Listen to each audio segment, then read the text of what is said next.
항상 제가 말씀을 우리 직원들한테 이야기를 하죠. 절대 내가 된장간장 고추장 들고 다니는 거 구질구질한 거 아니에요.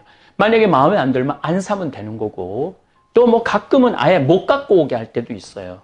그야말로 허탕 칠 때가 있죠. 그럴 때는 저는 또 강의 또 뭐 즐겁게 하고, 그렇게 이렇게 세월 흘러서 20년의 시간이 지났습니다. 요즘 바이러스 때문에 많은 중소업자들 또 소상인들 참 힘들어 하죠. 정말 왜냐하면 제가 구질구질한, 남들이 보기에 구질구질하게 그런 거 들고 다니면서 저는 뭐 당당하게 했지만은 그렇게 하루하루 싸가는 거죠. 실력도 싸가고, 신뢰도 싸가고, 유통 시스템도 싸가고, 그렇게, 이렇게 시간을 지금까지 와서, 이효석 선생님도 여기를, 길을 아시고, 소설의 한 장소로 이야기를 했고, 김병현 아들 김익균 선생도 이곳에 와갖고 막걸리 한 잔을 했던 이 자리에서 우린 정말 행복한 시간을 보내고 있습니다. 사실 또 욕심도 없어요. 뭐 여기서 제가 떼돈을 벌고 싶은 생각도 없어요. 그저 우리 농민들 콩 수매해서 그거 건강하게 해서 우리 국민들한테 건강한 먹을거리 제공한다라는 그러한 당당함, 자신감이 있습니다. 그래서 그 구질구질하다는 그 말 제가 이렇게 들으면서 묵상을 참 많이 해요. 내가 구질구질하냐 당당하냐. 근데 자기가 하는 일에 소신을 갖고 산다면은 뭐 그런 얘기 별로 중요하지 않다고 생각을 합니다.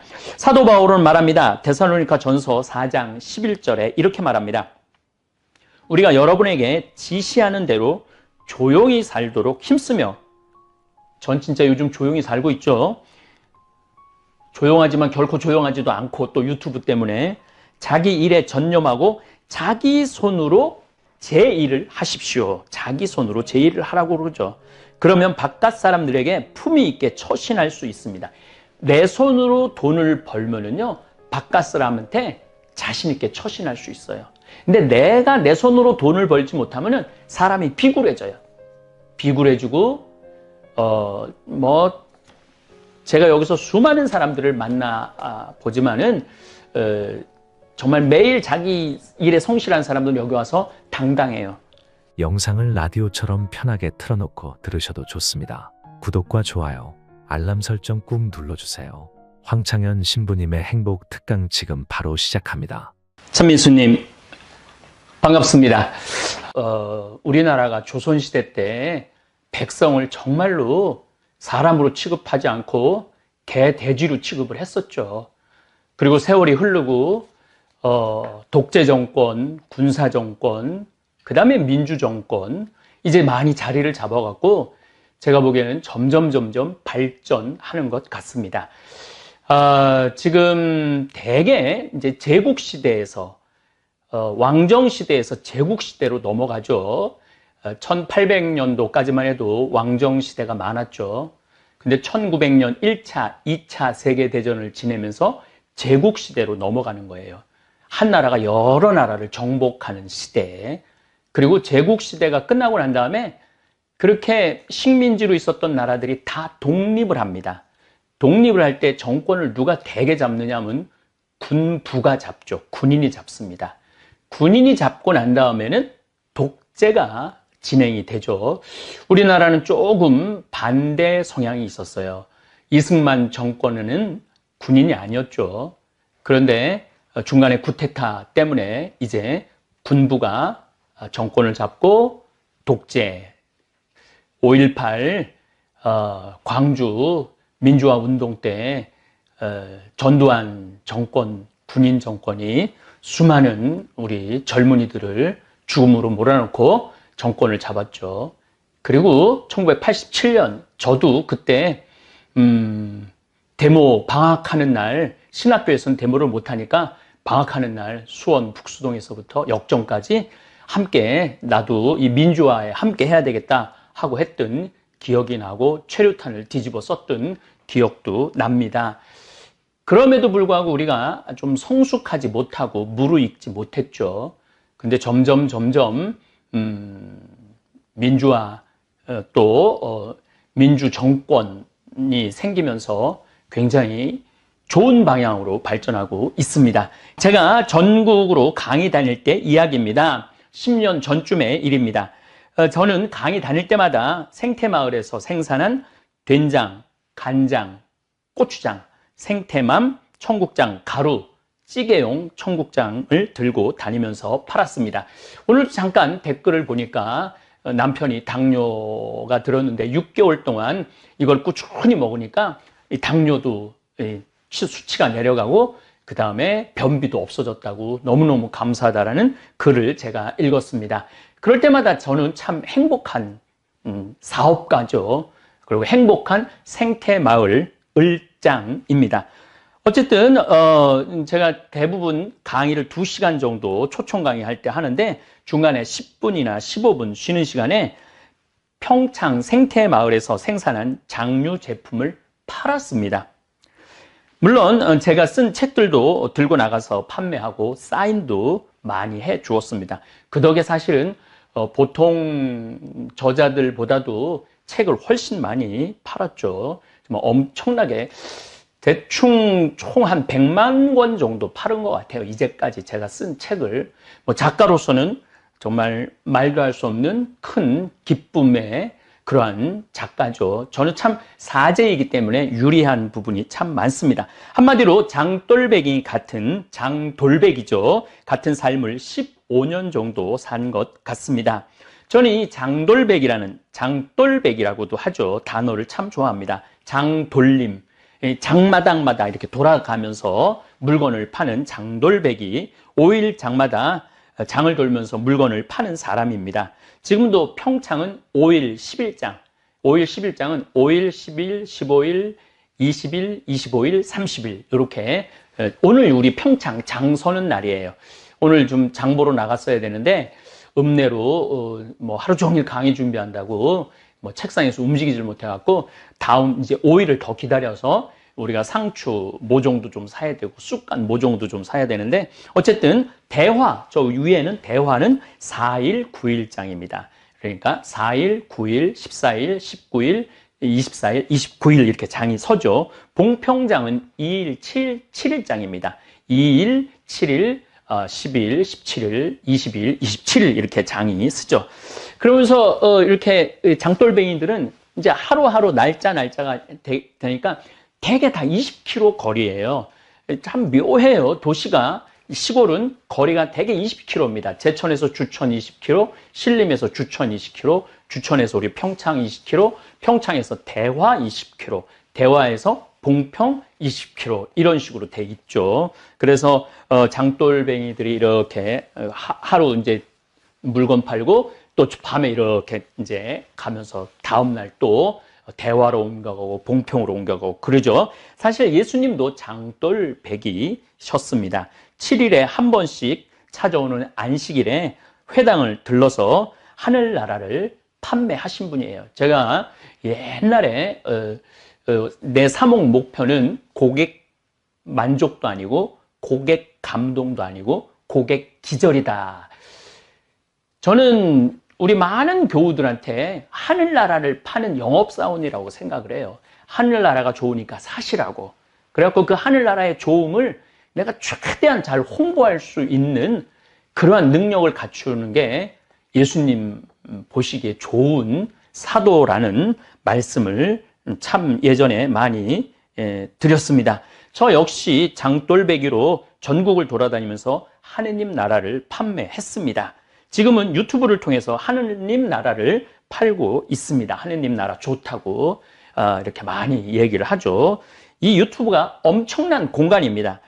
3월 16일 날 제가 귀국보고라는 제목으로 강의를 올렸는데 5일 만에 시청하신 분들이 16만 명입니다. 5일 만에 방탄소년단이 뉴저지 맷라이프 스타디움에서 8만 명을 상대로 공연을 했는데 제 강의는 이 2배의 시청자들이 시청을 한 것입니다. 그러니까 이렇게 제 이 거실에서 제 조그만 내 비밀의 공간, 내 정원에서 이렇게 찍지만은 이 시청하는 분들은 맨 라이프 스타디움에서 그 어마어마한 사람들이 모여서 지금 각자 방에서 전 세계에서 시청을 하고 있는 것이죠.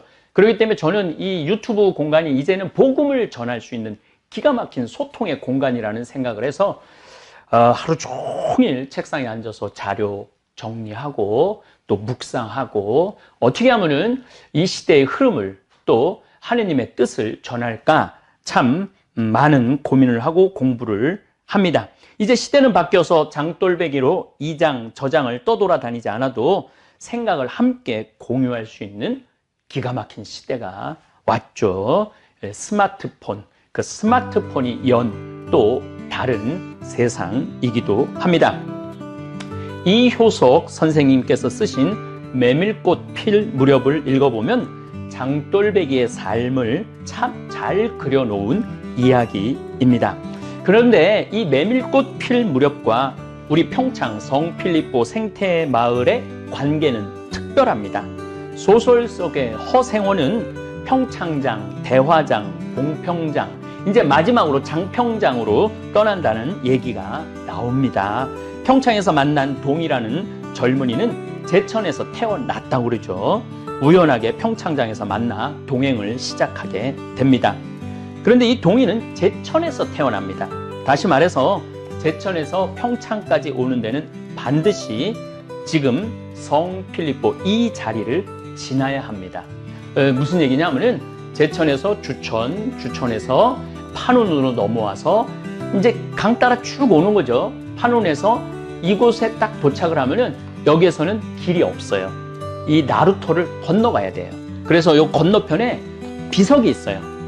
100년 전 나루터라고 써 있어요. 그래서 요 건너편에는 나루터입니다. 그리고 요 자리는 바로 요 자리예요. 요 자리는 뭐가 있었느냐면 주막이 있었어요. 주막이. 이건 제 생각에는 500년 전에도 요 자리가 주막이 있었고 100년 전에도 이 자리가 주막이 있었을 것입니다. 바로 이 자리에 제가 생태마을을 꾸미고 살고 있죠. 우리 이효석 선생님께서는 진부에서 태어났어요. 하진불이라는 곳에서 태어나셨고 또 진부리에 묻히시죠. 1973년 영동고속도로 공사 때 평창, 그때는 평창 분들이 봉평이나 진부에 계신 분들이 여기에 얘기를 했다고 그래요.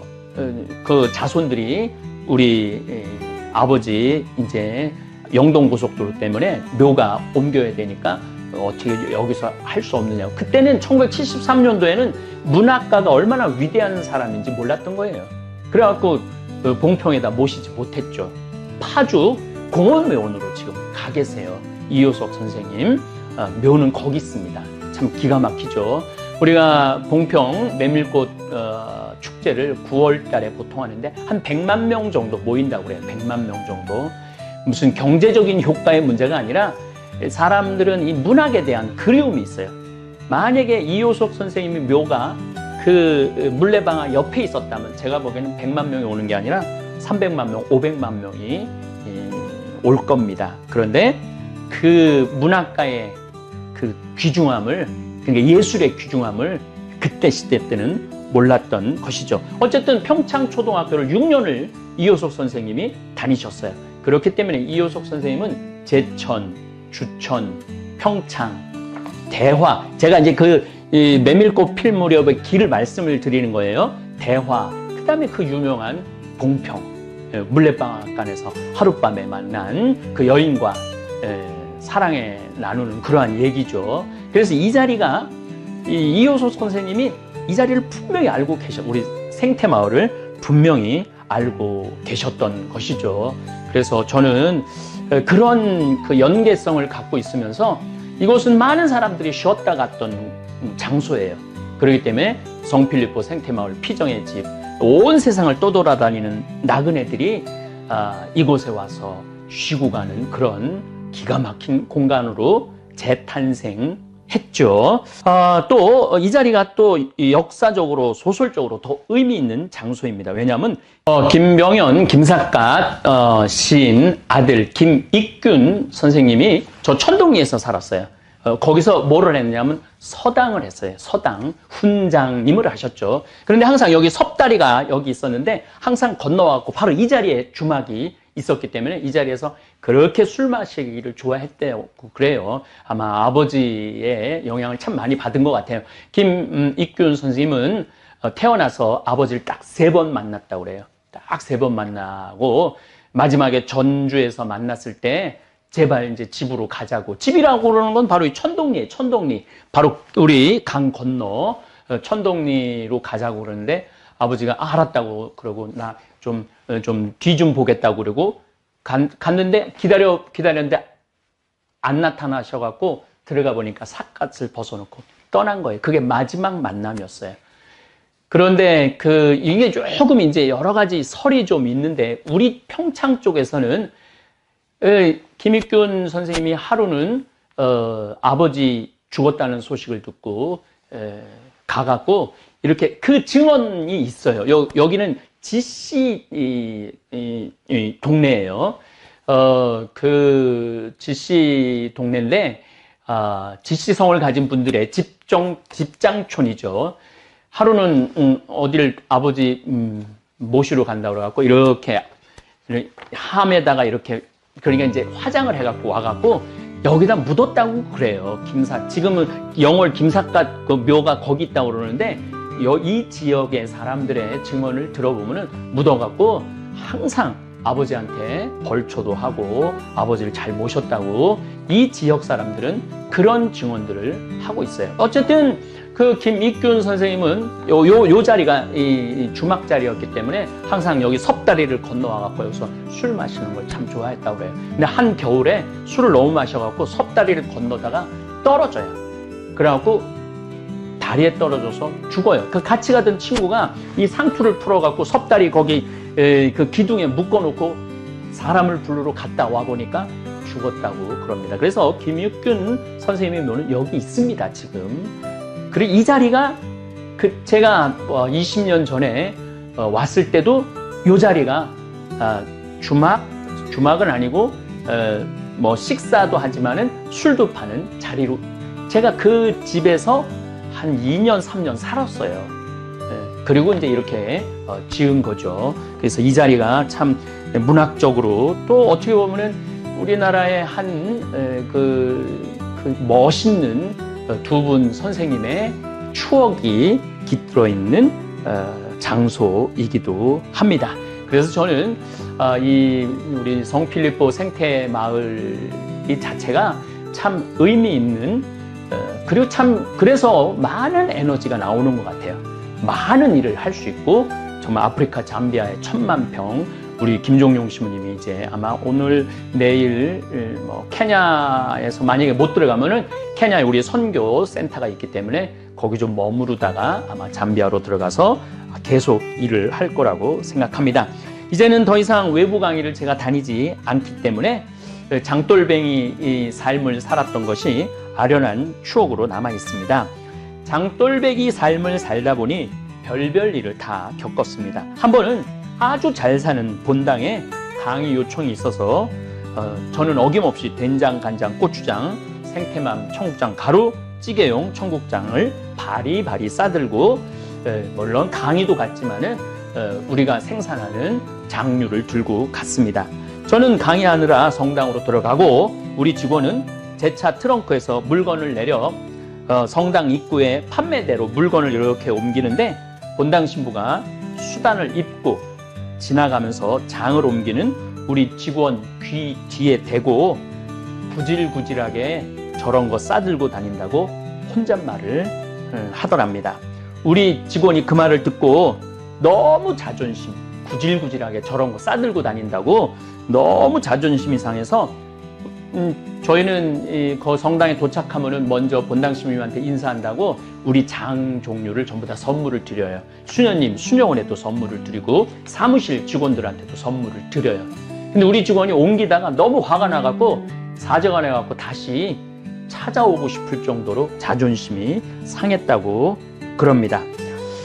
보통 제가 강의 밤 10시에 끝나고 교우들과 사진 찍고 책 사인해주고 우리 직원은 팔다 남은 물건을 다시 바리바리 싸서 차 트렁크에 넣고 생태마을에 들어오는 시간은 새벽 1시쯤 됩니다. 그런데 들어오면서 직원이 그러더라고요. 오늘 신부님, 거기 본당 신부님한테 구질구질하게 저런 거 싸들고 다닌다는 얘기 들었다고, 너무너무 화가 난다고. 근데 저는 자존심 하나도 안 상했어요. 화도 안 났어요. 왜냐하면 나는 장돌뱅이니까 별소리를 다 들을 수 있죠. 그런 게 자존심 상한다면은 고고하게 살아갈 수 있죠. 고고하고 배고프고, 그리고 또 한편으로는 맨날 다른 사람한테 손 벌리겠죠. 나 좀 환경운동하는데 도와달라고. 근데 저는 제가 지금 물론 저를 후원해주는 분, 오늘도 누가 신학교 지라고 1,000만 원 보냈더라고요. 그렇게 돈을 보내도 저희들은 거기다가 손을 절대 안 댑니다.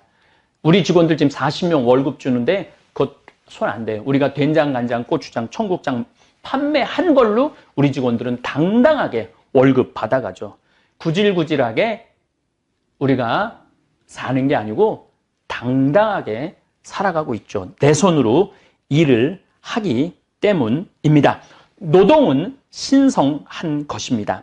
피땀 흘려 내가 지은 수확한 작물, 또 내가 직접 매주 띄워 만든 된장, 간장, 고추장, 또 내 손으로 띄워온 청국장을 들고 다니면서 판매할 때 저는 제 자신이 구질구질하다고 생각해 본 적 한 번도 없습니다. 오히려 아주 자랑스럽고 당당합니다. 아마 오늘 이 시간에 시장에서, 또 노동 현장에서, 또 공장에서 피땀 흘려 성실하게 일하시는 모든 분들, 본인이 구질구질하다고 생각하시는 분들이 있다면 더 이상 그렇게 생각하지 않으셔도 됩니다. 정말 구질구질하게 사는 사람은 피땀 흘려 노동하지 않고 다른 사람 등쳐먹고 사기치는 사람들입니다. 우리 직원들은 손가락에 부을 정도로 열심히 일을 합니다. 그리고 정말로 어깨가 아프고 그럴 정도로 매일매일 하느님 보시기에 참 좋은 모습으로 열심히 일하고, 또 거기에 합당하다고 이야기하기는 제가 함부로 그렇게 말씀드릴 자신은 없지만은 제가 CEO 4제이기도 하지만은 생태마을 운영하는 을장 CEO로서 해줄 수 있는 한 최대한 해주려고 저는 노력을 합니다. 그래서 최대한 잘해주고 싶고 긍지, 자긍심 가지라고 항상 제가 말씀을 우리 직원들한테 이야기를 하죠. 절대 내가 된장, 간장, 고추장 들고 다니는 거 구질구질한 거 아니에요. 만약에 마음에 안 들면 안 사면 되는 거고, 또 뭐 가끔은 아예 못 갖고 오게 할 때도 있어요. 그야말로 허탕 칠 때가 있죠. 그럴 때는 저는 또 강의 또 뭐 즐겁게 하고, 그렇게 이렇게 세월 흘러서 20년의 시간이 지났습니다. 요즘 바이러스 때문에 많은 중소업자들, 또 소상인들 참 힘들어 하죠. 정말 왜냐하면 제가 구질구질한, 남들이 보기에 구질구질하게 그런 거 들고 다니면서 저는 뭐 당당하게 했지만은 그렇게 하루하루 싸가는 거죠. 실력도 싸가고, 신뢰도 싸가고, 유통 시스템도 싸가고, 그렇게 이렇게 시간을 지금까지 와서 이효석 선생님도 여기를 길을 아시고 소설의 한 장소로 이야기를 했고, 김병현 아들 김익균 선생도 이곳에 와갖고 막걸리 한 잔을 했던 이 자리에서 우리는 정말 행복한 시간을 보내고 있습니다. 사실 또 욕심도 없어요. 뭐 여기서 제가 떼돈을 벌고 싶은 생각도 없어요. 그저 우리 농민들 콩 수매해서 그거 건강하게 해서 우리 국민들한테 건강한 먹을거리 제공한다라는 그러한 당당함, 자신감이 있습니다. 그래서 그 구질구질하다는 그 말 제가 이렇게 들으면서 묵상을 참 많이 해요. 내가 구질구질하냐, 당당하냐. 근데 자기가 하는 일에 소신을 갖고 산다면은 뭐 그런 얘기 별로 중요하지 않다고 생각을 합니다. 사도 바울은 말합니다. 데살로니가 전서 4장 11절에 이렇게 말합니다. 우리가 여러분에게 지시하는 대로 조용히 살도록 힘쓰며, 전 진짜 요즘 조용히 살고 있죠. 조용하지만 결코 조용하지도 않고 또 유튜브 때문에 자기 일에 전념하고 자기 손으로 제 일을 하십시오. 자기 손으로 제 일을 하라고 그러죠. 그러면 바깥 사람들에게 품위 있게 처신할 수 있습니다. 내 손으로 돈을 벌면은요, 바깥 사람한테 자신 있게 처신할 수 있어요. 근데 내가 내 손으로 돈을 벌지 못하면은 사람이 비굴해져요. 비굴해지고, 제가 여기서 수많은 사람들을 만나 보지만은, 정말 매일 자기 일에 성실한 사람들은 여기 와서 당당해요. 그런데 뭔가 좀 숟가락을 얹으려고 그러는 그런 분들이 있어요. 그런 분들은 정말 약간 좀 자신감이 없어 보이는 그런 면도 있습니다. 근데 사도 바울은 이거 너무 정확하게 알고 있죠. 자기 손으로 제 일을 하십시오. 그러면 바깥 사람들에게 품위 있게 처신할 수 있고 아무에게도 신세를 지는 일이 없을 것입니다. 맞아요. 제가 2000년에 여기 들어왔는데, 우리가 먹을 거리를 만들어 놓지 않았다면, 우리가 살 거리를 준비해 놓지 않았다면, 지금 아마 굉장히 비굴한 상태로 있었을 거예요.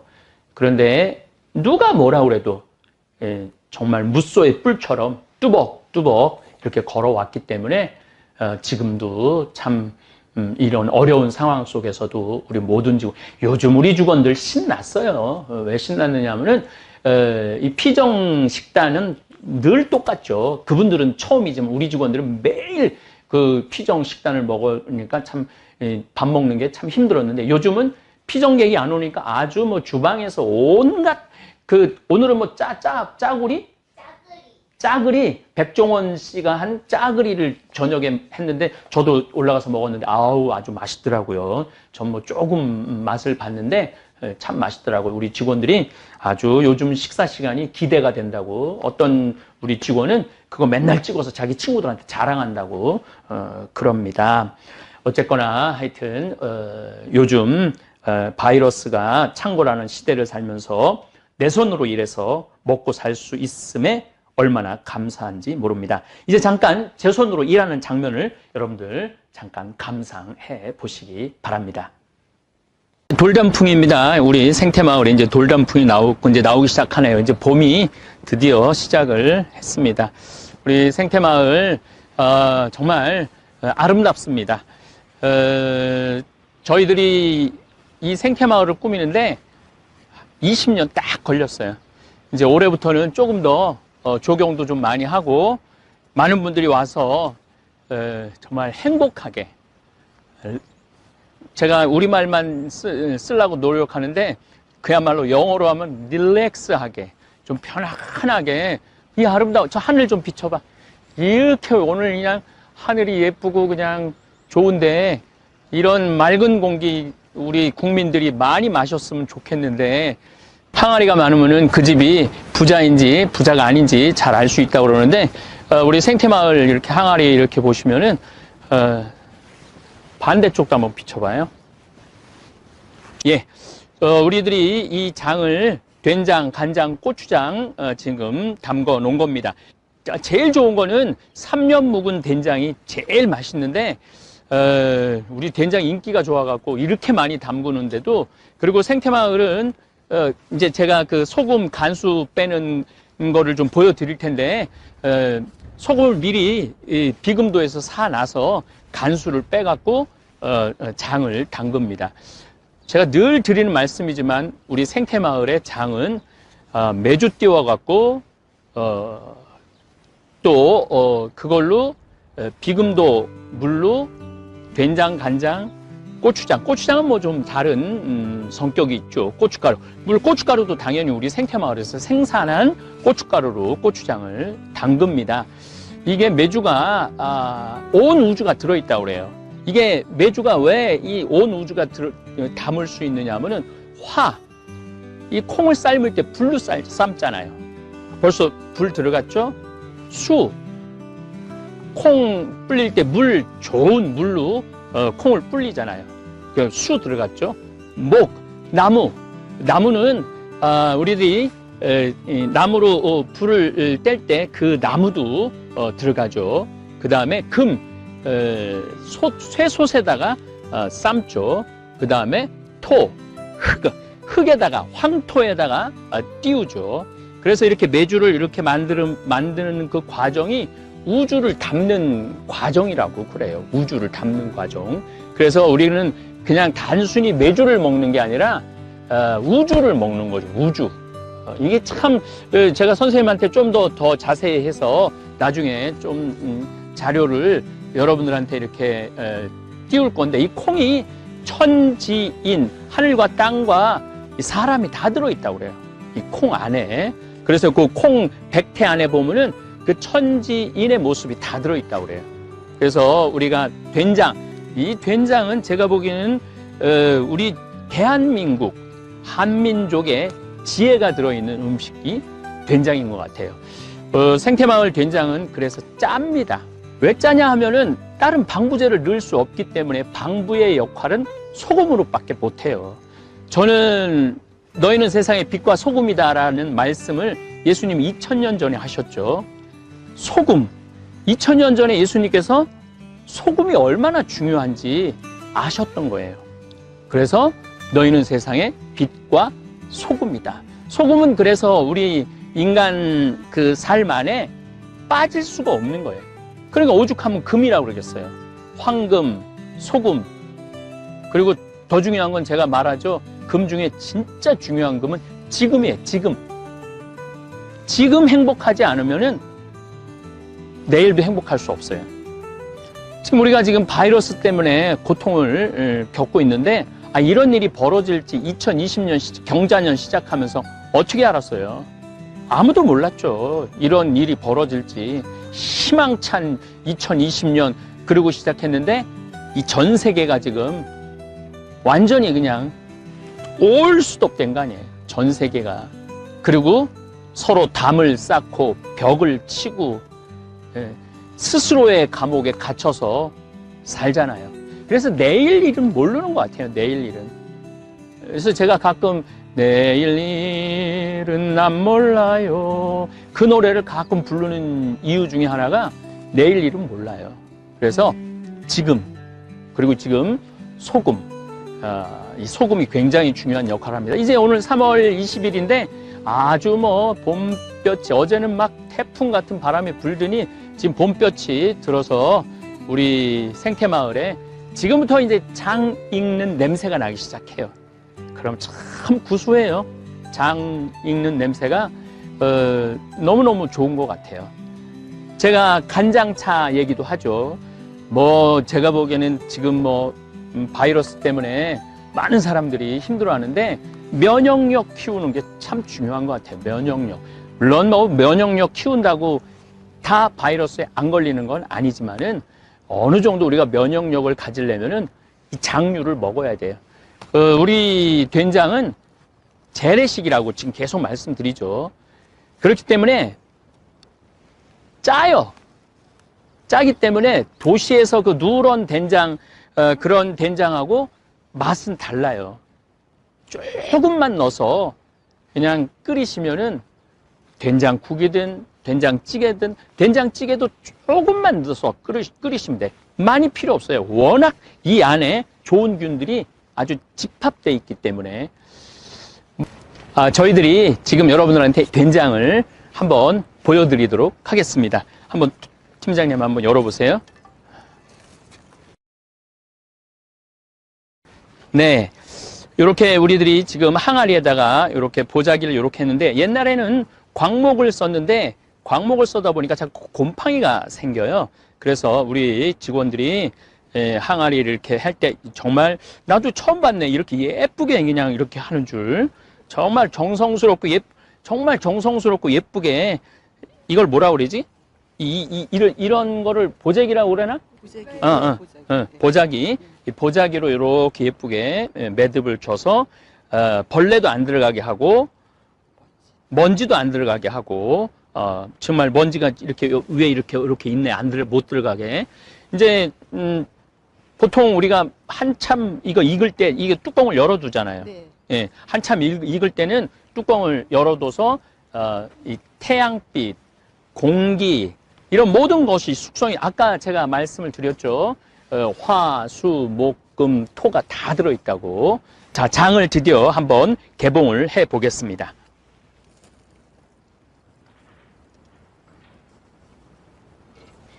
저기 먼지가 확실히 뭐 이렇게 많이 있네. 예. 자. 진짜 냄새 좋으네. 여기 지금 태양으로, 예, 저렇게 아주 냄새가, 정말 구수한 냄새가 납니다. 요거를 우리가 저기, 택배로 보낼 때 요건 싹 걷는 거죠? 네.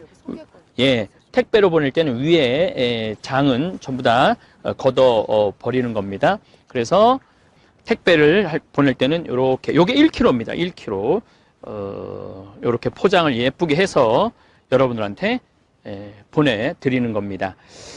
요 정도면은 보통 일반 가정에서 얼마나 먹을까요? 저는 일주일에 된장찌개를 2번 내지 3번을 먹어요. 저 밥 해주는 분한테 그냥 해달라고 그래요. 난 오늘 된장국 먹고 싶다. 된장찌개 먹고 싶다. 왜냐하면 이 된장국이 참 구수한 게 참 맛있는 것 같아요. 그래서 여러분들, 제가 오늘 이렇게 이제 특별히 오늘 3월 20일 날 더욱이 면역력을 키워주는 음식으로는 우리 생태마을 이 장이 최고인 것 같아요. 그래서 여러분들한테 특별히 이렇게 소개를 해드리고 함께 나누고 싶어갖고, 또 우리 생태마을이 도대체 뭘 하는 데인지 잘 모르는 분들 너무너무 많아요. 자, 저게 황토집입니다. 저거 제가 지은 겁니다. 믿어지지 않으시겠지만은 제가 포크레인으로 해갖고 제가 지은 건데, 기운이 다 딸려갖고 저 위에다가, 사실은 그 노르웨이에 가보면은 저 위에다가 잔디를 심어갖고 꽃을 올리는데, 그걸 하고 싶었는데, 기운이 딸려갖고 저기까지밖에 제가 못했어요. 기운이 딸려서. 지금도 뭐 많은 분들이 이곳을 많이 이용을 합니다. 제가 이제 한번 저기도 지금 한 우리 은퇴하신 아주 높은 공무원 하시고 출입국 관리 국장까지 하신 분이 지금 저곳에서 한 10년 정도 지금 살고 계신데, 저것도 제 손으로 지은 겁니다. 예, 제가 가장 좋아하는 텔레비전 프로그램은 나는 자연인이다입니다. 그걸 보고 있으면은 마음이 그렇게 편안해요. 자연인들 이렇게 이제 뉴스를 먼저 보죠. 그 정치인들 막 모습 보다가 자연인들 모습 딱 보면은 마음이 너무너무 편안해요. 그래서 저 역시 자연인으로 살고 있죠. 자연인으로 살고 있는데, 제가 천주교 신부이기 때문에, 천주교 사제이기 때문에, 공적인 사람이기 때문에 그 혼자서의 유유자적을 누릴 수는 없죠. 또 물론 제가 혼자서 유유자적을 누린다면은 사제가 될 이유가 없죠. 많은 교우들한테 위로를 하고, 또 많은 교우들한테 하늘나라의 신비를 알려주고, 또 이 지구가 조금 더 건강해질 수 있도록 노력하는 것이 제 사명이죠. 올해는 좀 나는 자연인이다라는 마음으로 살고 싶고, 생활 패턴도 그렇게 살고 싶어요. 그래서 여러분들한테 요거는 지금 이 꼭지 말고 다른 꼭지에 제목 자체가 나는 자연인이다라는 꼭지로 여러분들한테 제가 한번 황토집 짓는 과정, 또 농사 짓는 과정, 또 유기농으로 농사를 어떻게 짓는지 요런 것들도 한번 담아서 시리즈로 한번 여러분들한테 보여드릴 거예요. 그래서 사실은 이것도 나는 자연인이다의 일부분이죠. 제가 이 된장, 간장, 고추장, 그 다음에 생태맘, 청국장, 가루 만들려고 그랬던 이유 중에 하나가, 우리 농민들, 저기가 이제 마질이, 대상리, 대하리, 뭐 대상 1리, 1리, 2리 뭐 다 그러죠. 하리, 중리, 상리 뭐 이거 다 이제 이게 일제 잔재죠. 일제 잔재, 북리, 남리 뭐 이런 것들도 다 일제 잔재의 언어들이에요. 그래서 요즘은 뭐 김삿갓면 뭐 아주 좋은 이름들로 바꿔가고 있고 제가 굉장히 기분이 좋아요. 그 참 우리 대한민국 사람들이 보면은 굉장히 건강한 생각을 많이 갖는 것 같아요. 저희들이 2020년 경자년 간장 담그는 모습 여러분들한테 보여드리도록 하겠습니다. 매주를 저희들이 한 60일 정도 띄웁니다. 60일 정도 띄워갖고 정월 안에 소금 18도, 염도 18도를 맞춰서 우리는 비금도 소금을 씁니다. 간수를 한 3년 정도 빼죠. 3년? 네, 3년 정도 간수를 제가 이제 나중에 이제 소금도 저희들이 한번 보여드리도록 하겠습니다. 간수를 빼서 정월 안에 2월 7일 정도 했습니다. 그리고 한 50일 정도 담그고 난 다음에 장가르기를 합니다. 여러분들 이렇게 보시면은 숯이 있는데 이거 숯은 메주의 독성을 빼는 거예요. 메주의 독성만 빼는 것이 아니고 이 숯이라는 게 참 신비한 것 중에 하나가 나쁜 것들을 흡착을 하는 능력이 있어요. 숯이. 그래서 여러분들 그 수돗물 이렇게 드실 때 아주 특별한 삼투압, 그 서울은 지금 삼투압으로 수돗물을 정화를 해서 먹는데 그러지 않는 한 대개 백탄으로 마지막으로 걸러서 여러분들 집으로 가는 거예요. 그래서 숯이 우리 생활 안에 쓰여집니다. 그리고 이제 고추가 있는데 이 고추는 칼칼한 맛도 냅니다. 이 붉은 고추는. 근데 또 우리 전통적으로 나쁜 액을 막아주죠. 제가 말씀드렸죠. 그냥 간장, 메주, 그냥 이게 그냥 화학 제품으로 하는 게 아니라 우주를 담는 거예요. 화수, 목금, 토. 우주를 담고 천지, 인을 담는 거예요. 그 기운을 담는 거죠. 그래서 여기다 새끼줄을 이렇게 치는 이유 중에 하나도 그 액을 막는 거예요. 새끼줄 많이 치죠, 여러분들. 그 금줄 할 때, 애기 태어날 때 새끼줄 하죠. 또 언제 새끼줄을 쓰느냐면은 부모님 돌아가셨을 때 머리에, 대개 며느리들이 머리에 많이 하고 아들들은 허리에 많이 하죠. 머리에도 하고 허리에도 해요. 물론 죄인이라는 의미도 있지만 시신 앞에 있으면서 그 액을 쫓아내기 위해서 쓰는 거죠. 그래서 이렇게 단순히 과학적으로만 할 수 있는 게 아니에요. 장이라는 것 자체가. 그 다음에 대추는 자손도 좀 많게 하고 당연하죠. 건강한 간장으로 음식을 해 먹으면은 자손이 많이 생기죠. 요즘 불임이 자꾸 생기는 이유 중에 하나도 된장간장 고추장을 안 먹고 인스턴트 음식만 먹기 때문에 젊은 여자 아이들이 자궁에 문제가 생기는 거예요. 그래서 예전에 뭐 제가 한참 말씀드렸지만은 자궁에 임신을 할 수 있는 지수가 있어요. 근데 많은 경우 여자아이들은 임신할 수 있는 지수가 다 안 되는 경우가 많아요. 그래서 요즘 그렇게 결혼을 해도 애가 없는 이유 중에 하나가 이 장을 안 먹어서 그래요. 된장, 간장, 고추장으로 만든 뭐 된장찌개라든지 된장국이라든지 뭐 이런 것들. 그래서 제가 이런 생태마을을 운영하면서 이런 것에 대해서 사실 굉장히 확신이 있어요. 확신이. 내가 한번 정말 잘 사는 본당에 강문 때 계속 오늘 말씀드리지만 구질구질하다고 그렇게 표현했는데 이게 어떻게 구질구질해요? 이게 온 우주의 신비를 담은 거고 우리 이 국민의 건강을 또 우리 유튜브 구독자들 우리 되살림 회원들 건강을 책임지는 건데 그래서 저는 뚜벅뚜벅 이제까지 걸어왔어요. 20년 동안 뚜벅뚜벅 걸어왔고 또 앞으로도 뚜벅뚜벅 걸어갈 거고 누가 뭐라 그래도 저는 제가 하는 일에 확신이 있고 자부심이 있어요. 제가 하는 일에. 그리고 이런 기가 막힌 여러분들 원래 장은 이게 굉장히 신성한 거기 때문에 막 아무데나 이렇게 펼쳐져서는 안 돼요. 그래서 우리가 돌담으로 전부 다 쌓고 기와로 전부 다 이렇게 둘러놓은 거예요. 기와로 둘러놓고 그 안에 장을 보관을 하는 거죠. 그래서 가장 결례가 뭐냐 하면은 남의 집 장독 열어보는 거. 그게 가장 큰 결례예요. 그 더욱이 남의 집 장독 열어보는 것도 결례지만 손가락으로 찍어 먹는 거, 이거는 뭐 말할 수 없는 결례죠. 왜냐하면은 그 장을 담그는 거는 그 장을 담그는 사람의 소양도 있는 거예요.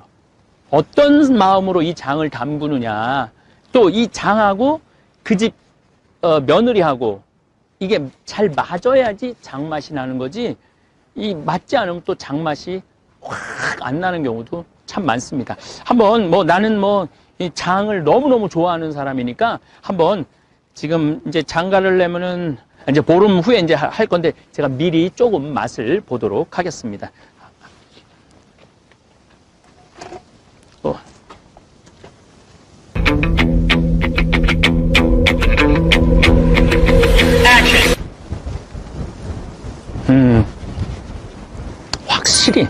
확실히 깊은 맛이 나. 닫아주세요. 그리고 이제 지금 참 옛날에는 이 뚜껑으로만 어떻게 했는데 요즘은 이게 바람이 통할 수 있도록 해놓고 먼지가 안 들어가고 태양빛을 그대로 받을 수 있도록 이렇게 참 잘 해놨어요. 요즘은 점점 우리 이 기술이 좋아지는 것 같아요. 요즘 바이러스 때문에 많은 분들이 힘들어하고 이러는데 사실은 제가 하는 강의를 처음부터 끝까지 듣는 분들도 있지만 띄엄띄엄 듣는 분들도 계신데, 간장차라는 게 그렇게 우리 면역력 향상에 좋다고 그러잖아요. 요 정도 되는 거에 반 정도, 숟가락의 반 정도 여기다가 넣어서 그냥 차 마시듯이 마시면은 관절 아픈 분들도 좋고 뭐 여러 가지 몸 안 좋은 분들도 좋다고 그래요. 돈 들어가는 거 아니에요. 우리 조상님의 지혜가 들어가 있는 거를 먹는 거죠. 네. 잘 보셨습니까? 사도 바오로는 천막 짜는 일로 밤낮을 지새웠다고 고백하고 있습니다. 그리고 설교는 안식일에만 회당을 찾아다니면서 복음 선포를 하셨습니다. 제가 예수님은 장돌뱅이라고, 또 바오로 사도도 역시 장돌뱅이라고 말씀한 게 대개 안식일만 거의 모임을 가졌어요. 물론 중간에 한 목요일에 한 번 또 모임을 갖기도, 이 회당 시나고게, 예전에 유대인들은 그런데 주로 안식일에 이렇게 이 시나고게, 갈릴리아는 7개 시나고게가 있었다고 그래요, 회당이. 그래서 한 주간에 한 군데씩 떠돌아다니면서 마치 우리 5일장 다니듯이 예수님께서 이렇게 하늘나라를 선포하셨죠. 저는 생태마을에서 하는 일이 얼마나 자랑스럽고 당당한지 모르겠습니다. 오늘을 고단하게 살아가는 모든 분들에게 저는 위로하고 싶습니다. 절대 구질구질한 삶이 아니라고. 이야기는 또 내일 제가 이어서 노동의 신성함에 대한 말씀을 드리도록 하겠습니다. 귀양 오늘 우리 김삿간 얘기를 나왔으니까 우리 박랑신 김삿갓 시를 예전에 아주 재미나게 읽었던 시입니다. 그래서 그 시를 하나 읽어 드리도록 하겠습니다. 제목은 시시비비입니다. 이해 저해 해가 가고 끝없이 가네. 이날 저날 날은 오고 끝없이 오네. 해가 가고 날이 와서 왔다가는 또 가니 천시와 인사가 이 가운데 이루어지네. 요거를 한문으로 쓴 거예요. 이건 푸른 건데, 그래서 이 김삿갓이 천재라는 거예요. 연년년거 무궁거 일일일 내부 진래 연거월래래 우거 천신 사차 중최. 그 다음 시가 더 기가 막혀요. 여러분들 한번 들어보시면은 우리 김삿갓이, 우리 어렸을 때 아마 우리 팀장님은 아마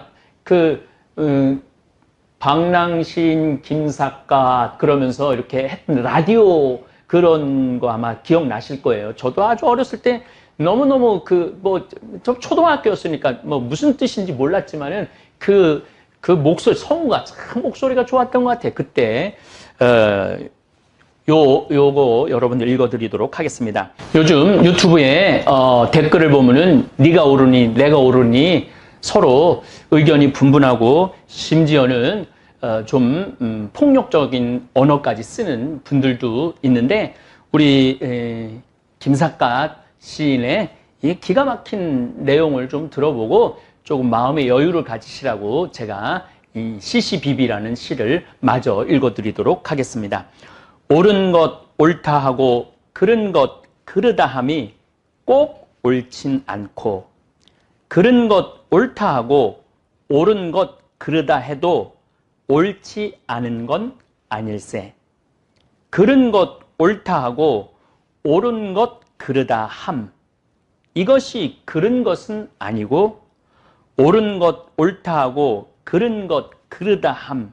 이것이 시비일세. 이거를 한문시로 바꾸면은 이렇습니다. 시시 비비비 시시 시 비비 시 비비 시 시 비비 시시 비비 시시 비비 시시 비. 오늘 황창현 신부님 말씀 어떠셨나요? 이어서 오늘 영상에서는 나이 들수록 급격하게 불행해지는 원인에 대해 깊이 있게 다뤄보려고 합니다. 나이가 들수록 삶의 여러 가지 변화들이 찾아오고 특히 50대 이후에는 사회적, 개인적으로 많은 고민과 도전이 생기기 마련인데요. 50대가 되면 우리에게 많은 변화가 찾아옵니다. 특히 직장에서의 역할 변화와 가족 관계에서의 변화를 겪으면서 삶에 대한 새로운 고민들이 생기게 되죠. 예전에는 승진이 인생의 가장 큰 목표였고 직장에서 성공하는 것이 내 삶의 중요한 부분이라고 생각했을 수 있습니다. 하지만 어느 날 갑자기 직장에서 밀려나게 되면 그 공허함이 크게 다가오죠. 직장에서의 퇴직은 단순한 경제적 변화가 아니라 삶의 정체성을 새롭게 정의해야 하는 시기입니다. 이 시점에 자식들과의 소통도 쉽지 않아지는데 그동안 자식들에게 충분한 관심을 기울이지 못한 결과가 나타날 수 있습니다. 논어에서는 공자가 50대를 지천명의 나이라고 정의했죠.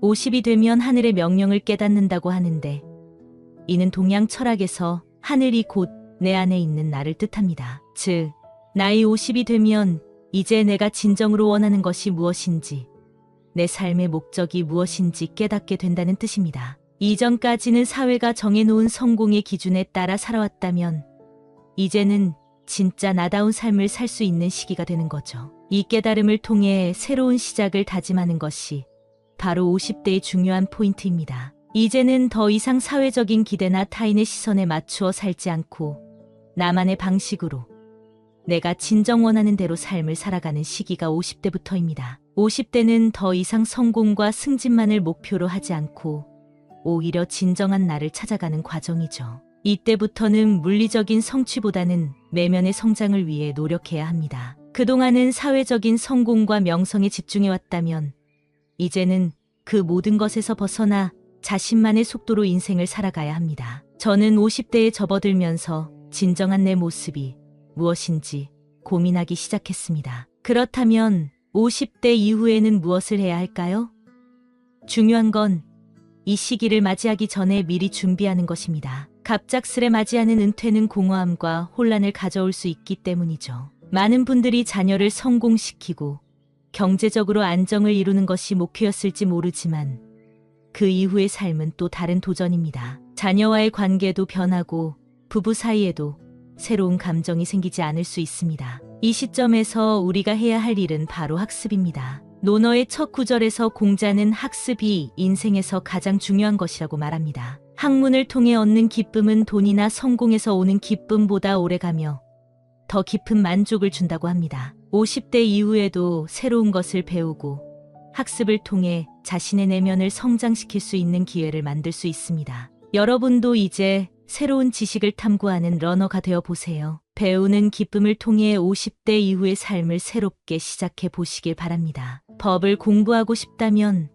나이에 상관없이 도전해 보세요. 또는 외국어를 배우고 새로운 여행을 계획해 보는 것도 좋은 방법입니다. 중요한 건 그 과정을 통해 얻게 되는 기쁨입니다. 또한 50대에 접어들면 말수를 줄이라는 이야기를 많이 듣습니다. 그동안 쌓아온 경험과 지식이 많다 보니 말이 많아질 수밖에 없죠. 하지만 말을 많이 하면 오히려 문제를 일으킬 수 있습니다. 노자도 다언 사공이라는 구절에서 말을 많이 하면 결국 궁지에 빠진다고 경고합니다. 그러므로 이제는 말을 줄이고 더 깊은 소통을 위해 노력하는 것이 필요합니다. 말 한마디가 사람에게 상처를 줄 수 있다는 점을 항상 염두에 두어야 합니다. 특히 평생 함께할 사람들에게는 말로 상처를 주지 않도록 주의해야 합니다. 눈빛과 몸짓으로도 충분히 소통할 수 있다는 것을 잊지 말아야 합니다. 언어는 때로는 우리의 의도를 완벽히 전달하지 못할 수 있습니다. 그래서 말로 하는 소통 대신 상대방과의 깊은 교감을 통해 관계를 유지하는 것이 중요합니다. 말 한마디로 인한 상처는 평생 남을 수 있으니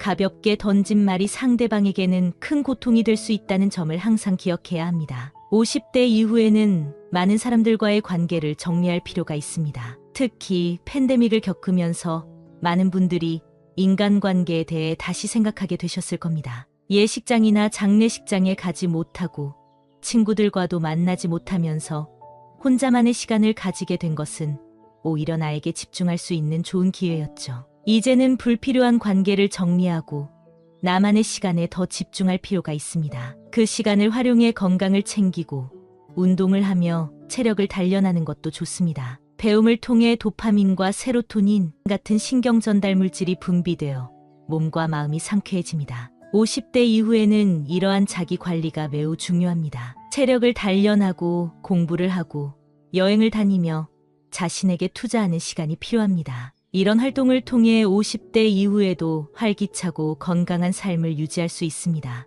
50대 이후의 삶은 물처럼 유연하게 살아가는 것이 중요합니다. 노자의 도덕경에서 상선약수라는 구절이 있는데 이는 물처럼 살라는 뜻입니다. 물은 모든 생명체에게 이익을 주지만 결코 자신을 과시하지 않으며 낮은 곳으로 흐릅니다. 이처럼 우리도 남에게 베풀되 그것을 자랑하지 않고 겸손하게 살아가야 합니다. 물처럼 겸손하고 부드러운 태도가 결국에는 강과 바다로 이어지듯 우리 삶에도 큰 변화를 가져올 수 있습니다. 50대 이후에는 분노를 다스릴 줄 알아야 할 때입니다. 인간의 감정 중에서 가장 다스리기 힘든 것이 분노인데 순간적인 감정에 휘둘리지 않도록 스스로를 제어하는 것이 중요합니다. 분노는 나와 주변 사람들에게 큰 상처를 남길 수 있으니 최대한 화를 억제하고 감정을 다스리는 연습을 해야 합니다. 이를 통해 우리는 더 평온하고 조화로운 인간관계를 유지할 수 있습니다. 가족 관계도 마찬가지입니다.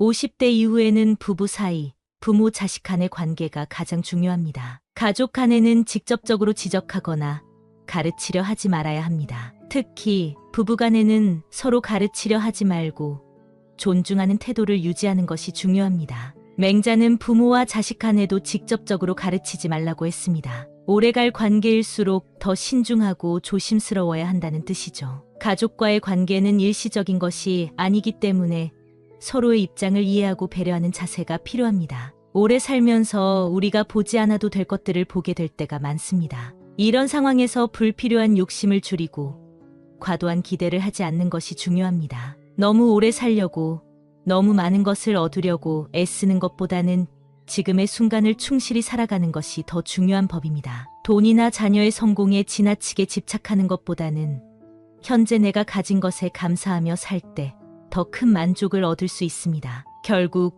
인생에서 가장 중요한 것은 내면의 평화와 균형입니다. 어떤 상황에서도 스스로 즐길 수 있는 마음가짐을 가지는 것이 중요하죠. 그 어떠한 상황도 즐길 이유가 있다는 마음가짐으로 살아가면 인생의 어려움도 극복할 수 있습니다. 50대 이후에도 우리는 끊임없이 새로운 것에 도전하고 그 과정에서 오는 즐거움을 만끽할 수 있습니다. 그동안 직장과 가족을 위해 살아왔던 시간을 넘어 이제는 자신을 위한 시간을 준비해야 할 때입니다. 건강과 관계, 그리고 자신의 내면을 위한 투자에 집중하세요. 지금부터라도 조금씩 준비해 나간다면 50대 이후의 삶도 충분히 행복하고 활기차게 보낼 수 있을 것입니다. 이러한 내용들을 참고하시어 삶의 지혜를 얻고 마음 평안을 누리시면 좋겠습니다. 오늘 영상 도움되셨다면 구독, 좋아요, 알람 설정 꾹 눌러주시고 이 영상을 소중한 분들께도 공유해주세요.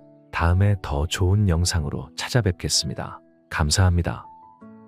성공한 사람들을 보면 크게 두 부류로 나뉘는 걸 알 수 있습니다. 하나는 자신이 성공했다고 여기저기 떠벌리고 다니는 사람들, 그리고 또 하나는 조용히 아무 말 없이 자기 삶을 사는 사람들입니다. 우리는 흔히 성공을 하면 자연스럽게 자랑하고 싶어질 거라고 생각하죠. 좋은 차를 사고 비싼 시계를 차고 SNS에 멋진 사진을 올리고 싶을 겁니다.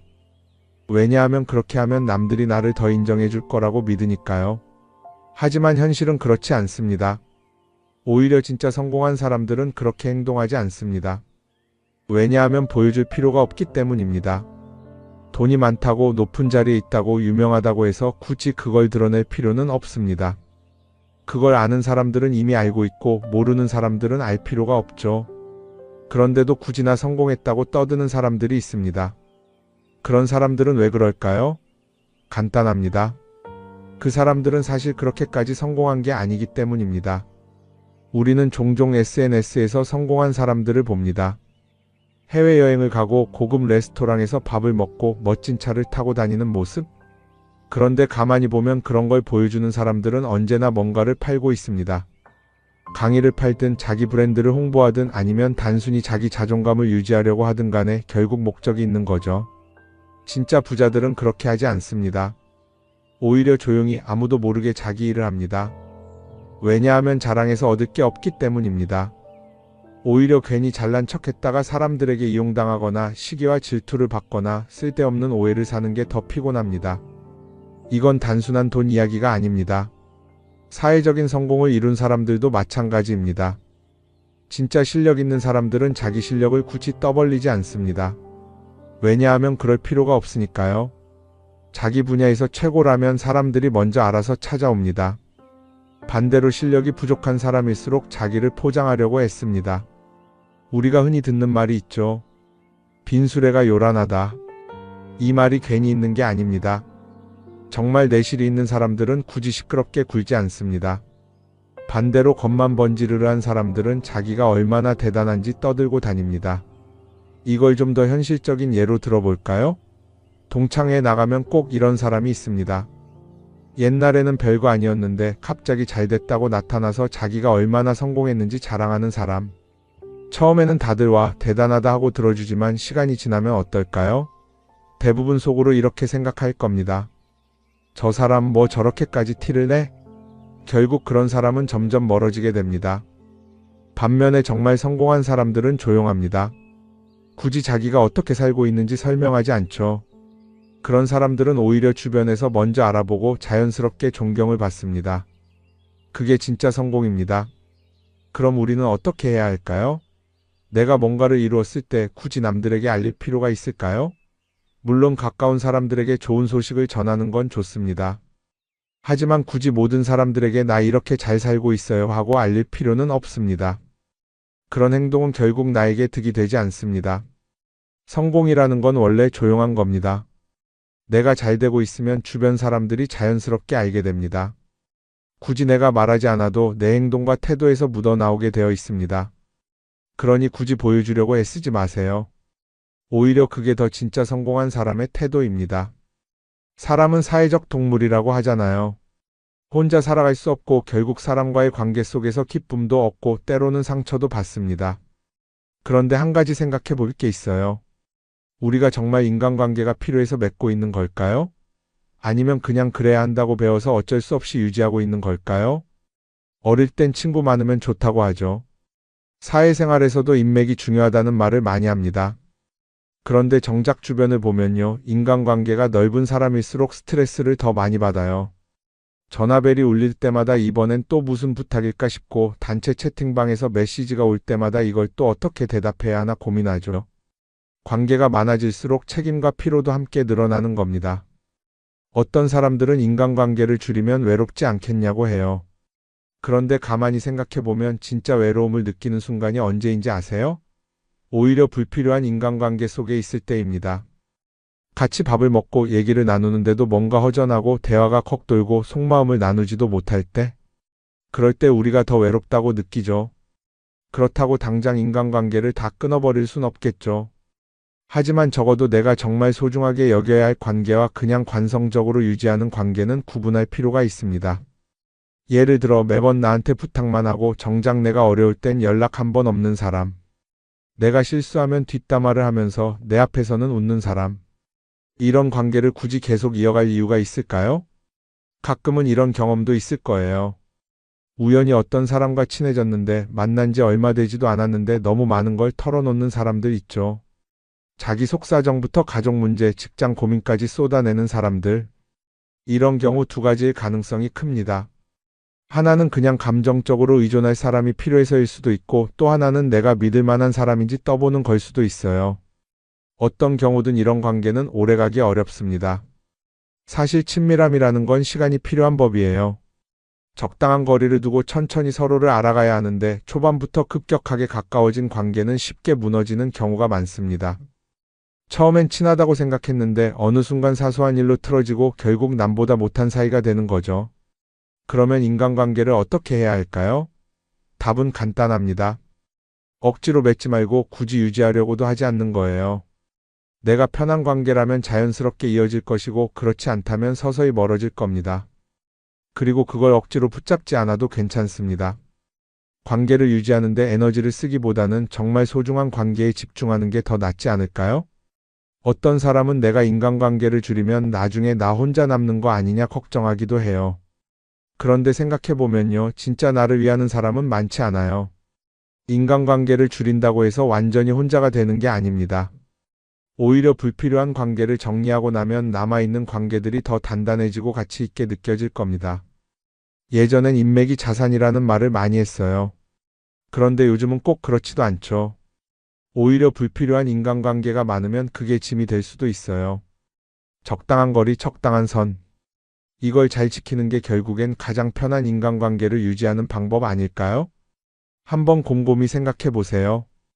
지금 내 주변에 있는 사람들 중에서 내가 정말 편하게 만날 수 있는 사람이 몇 명이나 되는지, 내가 억지로 맞춰주고 있는 관계는 없는지. 관계를 줄이면요, 외로워지는 게 아니라 오히려 더 자유로워집니다. 그리고 자유로워진 만큼 내 인생에서 정말 중요한 것에 집중할 수 있게 됩니다. 인간관계 너무 많은 걸 신경 쓰다 보면 정작 중요한 걸 놓칠 수 있어요.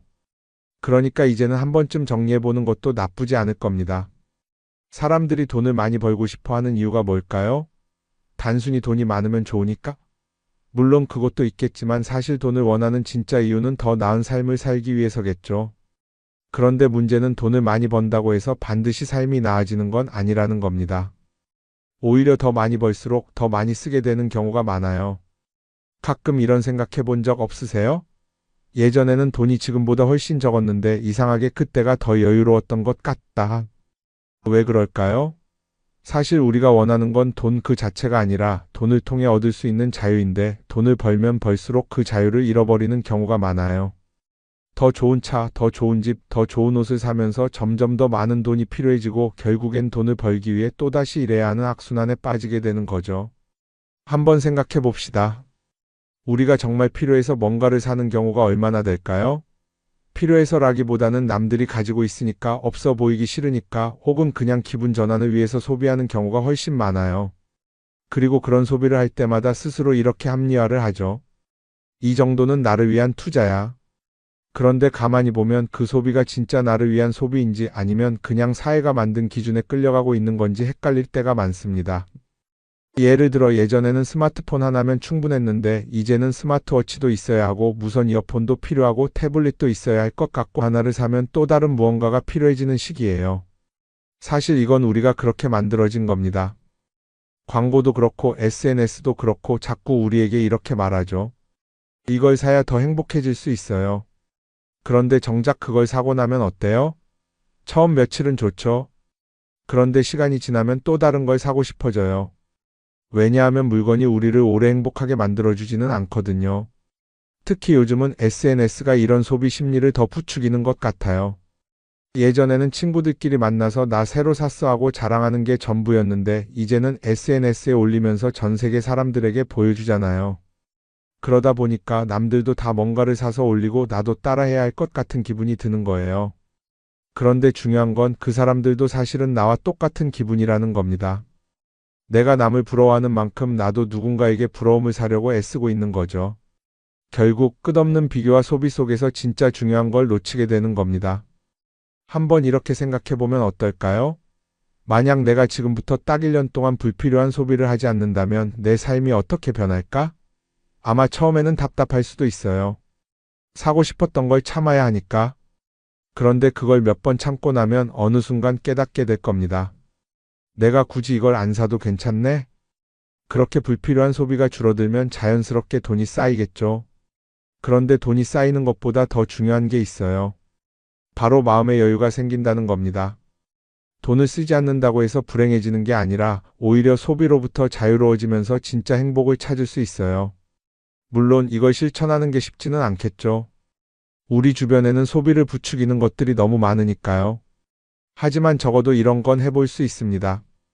뭔가를 사고 싶을 때 한 번만 스스로에게 물어보는 거예요. 이게 정말 나한테 필요한 걸까? 아니면 그냥 순간적인 욕심일까?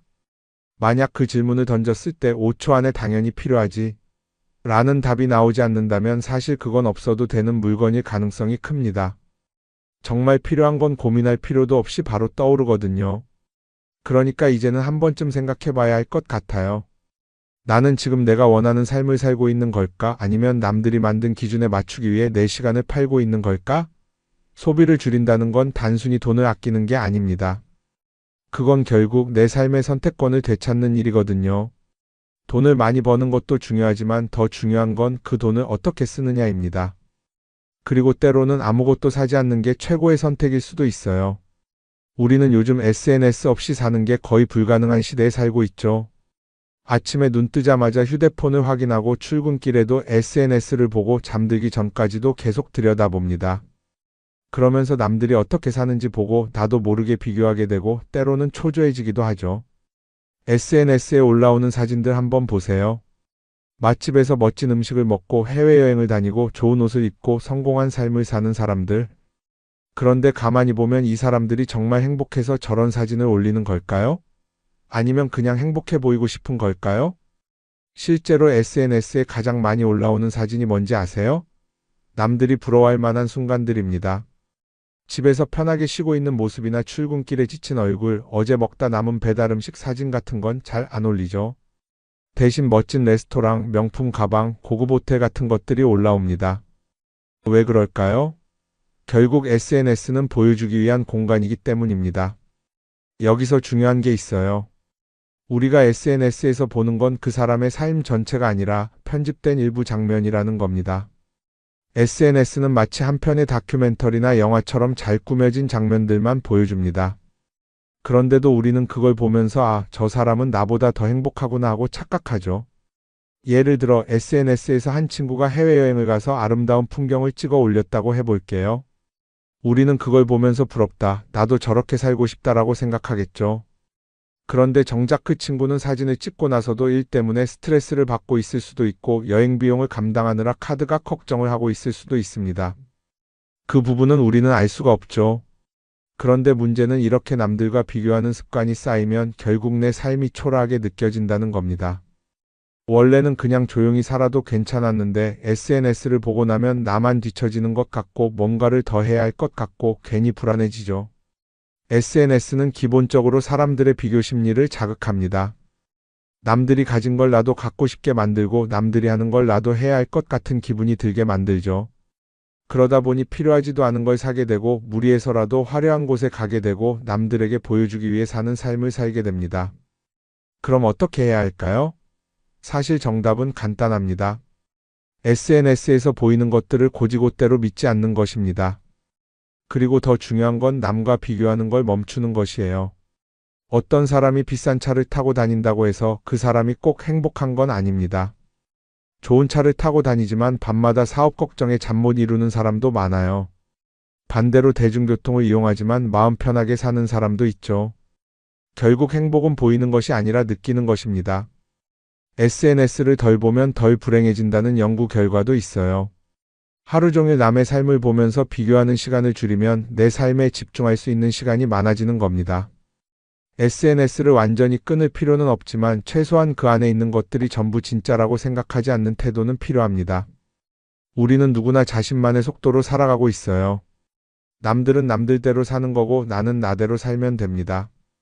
SNS에서 남들의 화려한 모습을 볼 때마다 한 번쯤 이렇게 생각해 보세요. 이건 그 사람이 보여주고 싶은 삶일 뿐이다.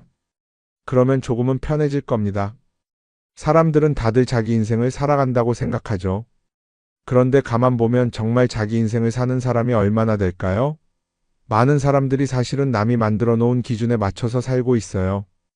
좋은 대학, 좋은 직장, 좋은 차, 좋은 집. 다들 이런 걸 목표로 삼지만 정작 내가 원하는 삶이 뭔지 깊이 생각해 본 적이 없는 경우가 많아요. 이건 어릴 때부터 교육받아온 방식과도 관련이 있어요. 우리는 어릴 때부터 이렇게 살아야 한다는 틀 안에서 자라죠. 공부 열심히 해서 좋은 성적을 받아야 하고, 좋은 직장을 가져야 하고, 결혼도 적당한 때에 해야 하고, 마치 인생이 정해진 수순이라도 있는 것처럼요. 그러다 보니 나 스스로 정말 원하는 걸 고민하기보다는 그냥 남들이 정해놓은 목표를 따라가게 돼요. 그런데 이렇게 남의 기준에 맞춰서 살다 보면 어느 순간 공허함을 느끼게 됩니다. 이게 정말 내가 원했던 삶인가? 하는 의문이 들 때가 오죠. 어릴 땐 성적이 목표였고, 사회에 나와서는 연봉이 목표였고, 결혼하고 나서는 아이 교육이 목표였는데 그 목표를 이루고